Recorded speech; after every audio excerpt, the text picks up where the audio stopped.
Pauline and Juliette DeVee, who was the selector manager at the time, all came along to see us. Which, had it been about our fifth gig, probably would have been really daunting. But at the time, on your second gig, you're not scared yet. And they offered us a place on the second two-tone tour and a single deal. And really, we weren't ready for any of it, truth to tell. I mean, our first time in a studio was in a 24-track studio. It was bonkers, you know. We were doing a demo in a 24-track studio. We'd never been in a studio before. It wasn't just that they were no good at business, they didn't even want to be. Too much pressure. Too much pressure.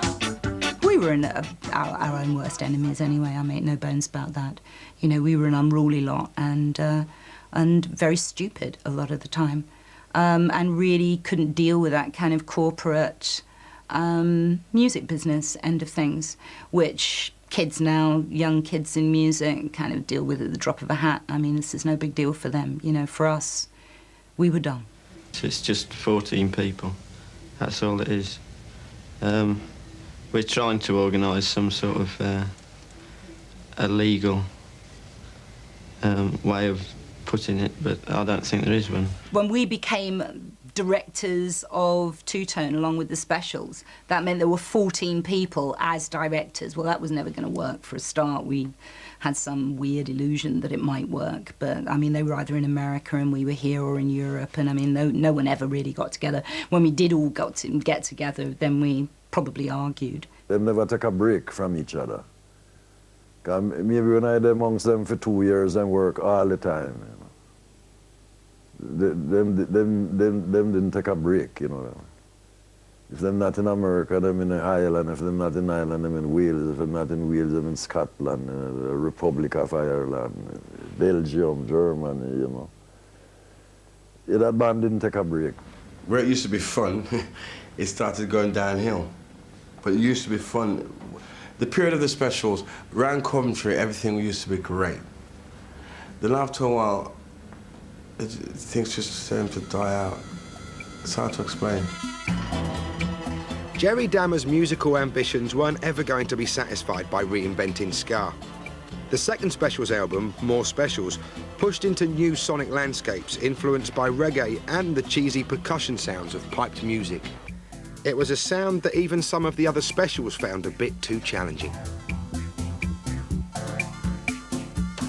When it came to the second album, the Special tend to have gone from the live, hard-hitting ska, rocky, to Muzak. We tend to have Jerry tend to have gone to more Muzak on the second album, which I don't know, I guess that probably frightened some of us, I guess. I'm not even sure, but I don't even know what happened there, but it just went that way.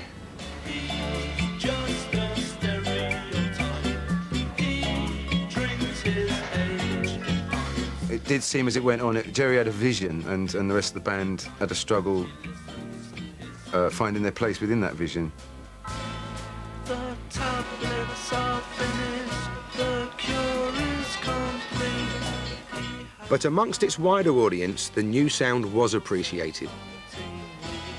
They were already a brilliant band, and I could easily equate it with the Beatles, you know, going from She Loves You to the psychedelic stuff. You know, it was kind of like that. If they'd done a second album exactly the same as the first, we probably wouldn't have been talking about them today, but because they developed, that's when they ended up doing things like Ghost Town. Ghost Town was Jerry's masterpiece, but he failed to take the rest of the band along with him.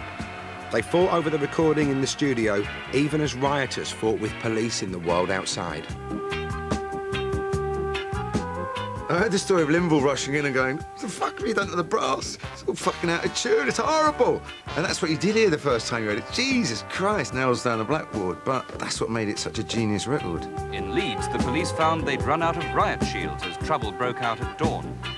Ghost Town seemed to sum up everything that was going on.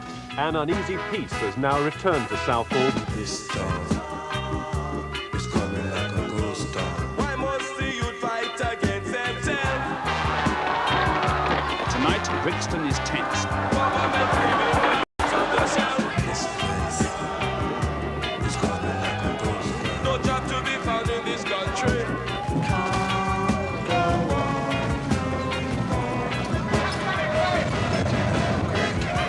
day, the mopping up and the post-mortems.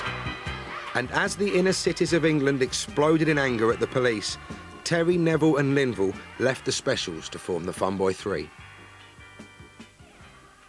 A lot of people think because we stopped performing because there was a lot of fights going on in the audience. That's not the reason. The reason why we broke up was because we were living on top of each other and we were on each other's nerves. That's the reason why we broke up. Bands won't play no more. Too much fighting on the dance floor. The Specials weren't the only two-tone band who spent half their time arguing. But what is wrong with that? Why does anyone imagine that just because black and white people are suddenly in a band together, everyone's going to get along like a house on fire? This is some white middle-class utopia that, wouldn't it be nice if everybody loved each other? It wasn't a Pepsi Cola advert, you know? It was real life. Outside there, in the street, people weren't getting along with each other. Now the unofficial anthem of civil strife, Ghost Town was #1 in the charts as Prince Charles wed Lady Diana. While official Britain put out the flags, the counterculture had voted with its music.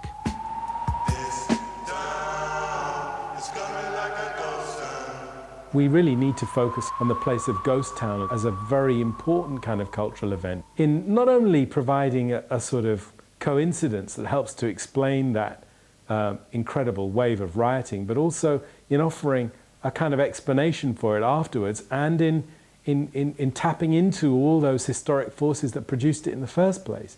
It's a really incredible coincidence. It's an incredible encounter that brings all those different dynamics together in that way. The Specials will always be remembered for me as putting politics and music and a youth voice on the agenda, you know, in Britain at that time.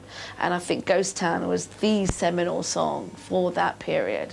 To me, they seem to be about inner city energy and anger, and they were the soundtrack to the riots, but they were also the soundtrack that made you think there might be some optimism. We were different for sure, but I don't know we ever made a record as brave, you know, either sonically or as content as that. All right, we're back on cue now. Okay. In 2004, Madness are returning to their roots. Comes another mud shot from the asylum seeker. With producer Dennis Bovell, they're recording ska and reggae covers as their alter ego band, the Danger Men. The sun is on the rise once again.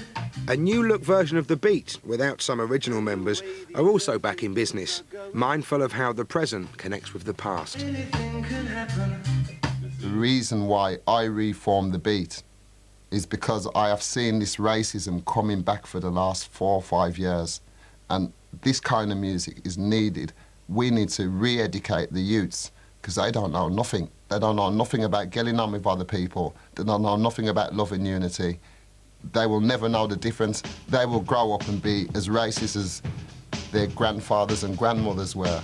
You know, we broke it up for a generation, and it's coming back.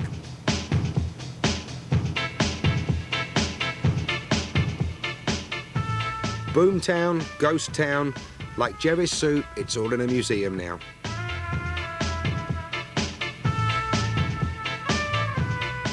So how do young musicians now connect to the influence of the Specials?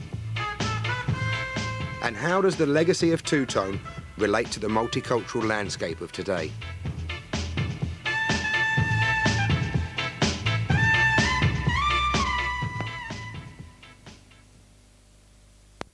The light to Skank. Well, you like this one then? Little Bitch was the first song a teenage Jerry Dammers ever wrote.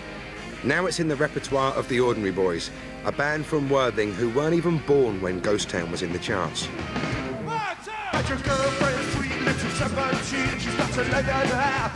The Ordinary Boys have been influenced by the late 70s, just as the Britpop bands a decade ago were influenced by the 60s.